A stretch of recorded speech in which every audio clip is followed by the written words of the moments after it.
Hey, Eric, we usually think of the emotional side of marketing as being only relevant to consumers and associated with Mm, B2C marketing. But in your opinion, what role does emotion play when it comes to visual storytelling for B2B marketing? Well, I think I can begin by saying I think B2B marketing is becoming more like B2C marketing. At least in my space, I see a lot of the middlemen starting to be cut out of the process.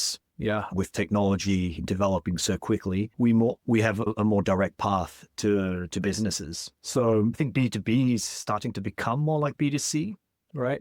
Which means I think emotion plays a massive part in it simply because you need that connection. You're starting to deal without a filter. And when that happens, you have to show your best side, right? Not only your services and your capabilities, but who's behind it and how you built trust with it. So I think it's really quite important. Yeah. And the difference is becoming less and less.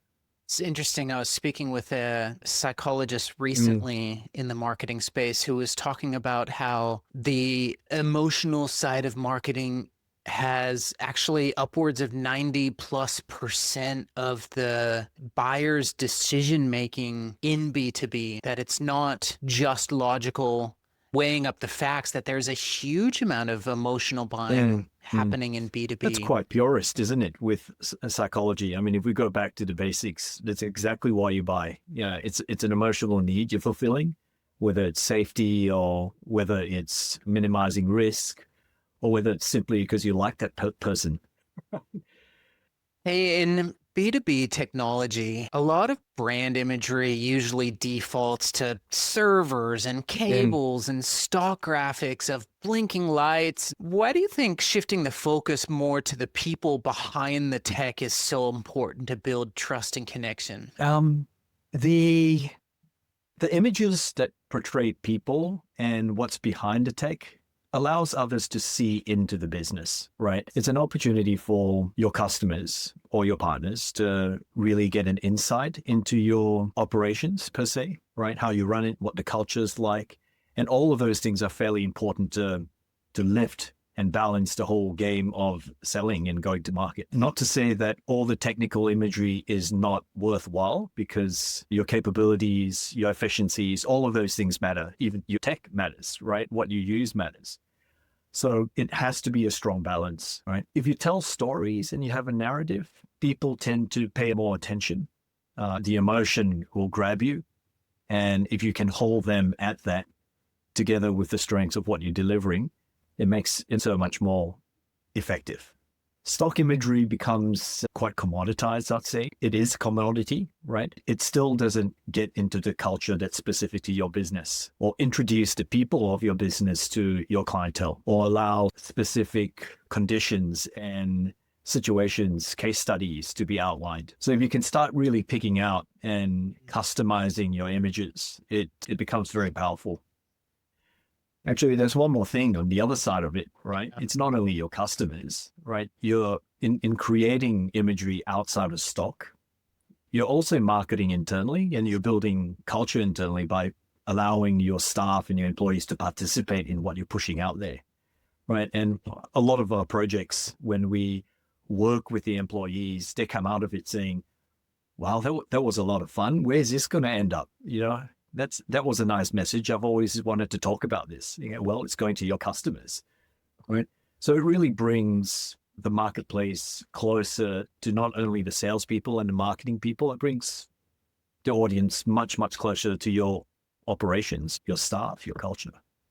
So fascinating. I'm thinking about how when B2B companies are predominantly selling their technical capability, in what ways are they potentially missing out on Mm. being able to showcase culture, customer service, the people behind the tech? Well, there's so many opportunities to highlight benefits behind the product. Say, for example, if you're hiring, right? We've had clients where they want to portray human resources elements behind the image. So hiring and identifying the message behind hiring, say, apprenticeships, then the images and the branding starts to become all about the people and the experiences of more mature employees guiding the younger employees.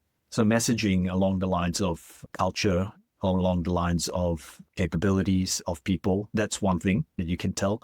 Another is, say, how teams get together and how they collaborate. A lot of the images in image libraries and visual assets tend to leave out the partnership side of businesses, right? I love to go out to your customers along with the client, right?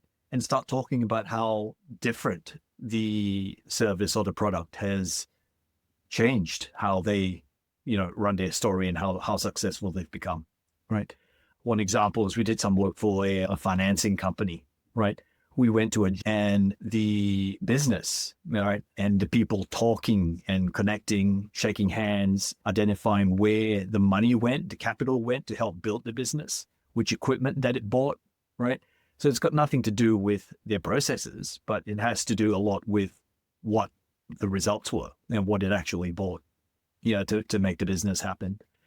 So I think the partnership side is a big thing, right? So there's so many opportunities to showcase outside of the product or the service. I'm really interested in hearing about when a CMO is engaging you and bringing you in to lift their storytelling and you're looking and thinking through their brand imagery. What are the types of questions that you are asking that CMO to help elevate them? The most critical thing for me, Jeremy, is that they outline their brand identity and persona really, really well to me, right? Otherwise, it becomes my interpretation of what they need, right? I need a stake to always go back to in terms of what I create. So I'll go through their identity and their persona of the brand, right?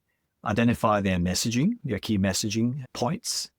And every time we create a shot list, which is basically a list of images that we want to create in its various compositions, locations, personalities, so on and so forth, we always tie it back to their messaging, right? That way, when the deliverables are complete, right, each of them are very relevant. Yeah. These days, we're not creating one or two key visuals anymore, right? There's no more just one picture on a bus stop or on a hoarding or on a big advertisement on a highway. It's no longer that. It's hundreds of images that businesses use for libraries across all the different platforms. So one of the biggest risks is that you start going on tangents when you start shooting at volume, right? So I think that first piece is identifying exactly what the key messaging is, what the identity is, and, we keep coming back to it. And second, I think, again, coming back to what we talked about before, involve the business, involves the people, right? So that the images are authentic and direct to the marketplace. And it also creates participation in the group, right? There's no detachment anymore, right? So the whole idea of stop, it's a real big risk because it expands the detachment of images in the marketplace, right? And with AI, it's just becoming more and more easy. I give you a very clear example, headshots, right? I've seen some amazing headshots being done by AI simply because you can upload 10, 20 of your likenesses up to it, and then you can start choosing, right? But, if you go through 2 minutes each in a headshot session with a business in a company, the employees don't get the experience of building something that's relatable to them, right? It becomes such a process. But if you're spending 10 minutes, 20 minutes with each of them, building different expressions, identifying what they love, how they like to see themselves, how they like others to see them, then they come out of it with a product that's really connected, right? And individual, right?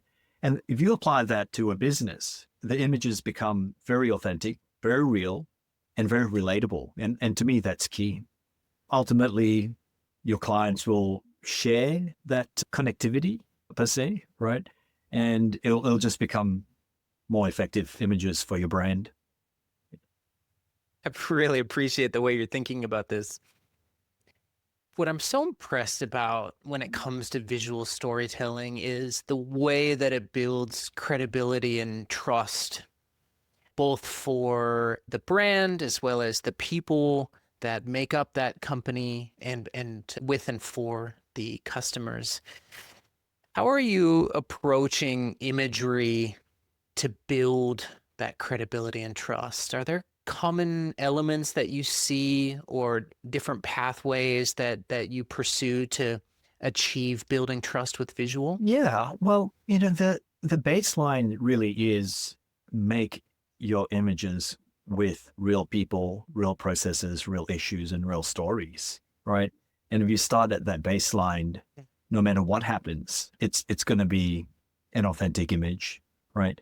If you build it with composites or you build it with AI or you use stock imagery as a baseline, right, then you immediately lose that storyline and that warm, genuine realness of the images or any of the visual assets. So I suppose at the end of it is if you're using stories based on what you find within your business with your own people or with your partners, right, then that will create strong, authentic, powerful images, whether it's video or stills. I like to use interviews as well, voiceovers to add that other layer. So it would help images with all the different platforms that we're using today. I think just photography or just videography somehow just is not enough. All right. You need the podcasts, you need the still images, you need the video all working as one in a cohesive library to be able to be flexible in your marketing assets. It sounds to me that there is a real connection built when you go through the process of thinking hard and planning about what you're aiming to achieve and what you're trying to say and whom you're trying to say it to. And going through the rigor of achieving that builds a deeper connection within the team, internally, with partners, and ultimately it connects better with prospective customers in a way that fast generative production doesn't connect as well because it was just clicking some buttons and getting it done. Well, you're so right, Jeremy. I mean, at the end of the day, when you're creating an experience and documenting it, it's authentic, right? And there's a story behind it. And often you get bonuses, you get outtakes, you get behind the scenes, you get the fun and the errors and the stupid mistakes that you make, right? And we all look forward to, say at the end of a movie or something and they show bloopers, right? We always laugh at that. I wait for it. Right? So creating those experiences just makes it immediately useful and fun and effective, real, right? Now, having said that, this whole AI generative efficiencies that come with the process, I think is extremely beneficial. I don't know where I'll be today if I didn't use any of that in my work, right? It's just a matter of where that is introduced in the process. To think of creating images at the beginning that's real, and no AI can make that fake, right? But you can't take something fake and make it real, right?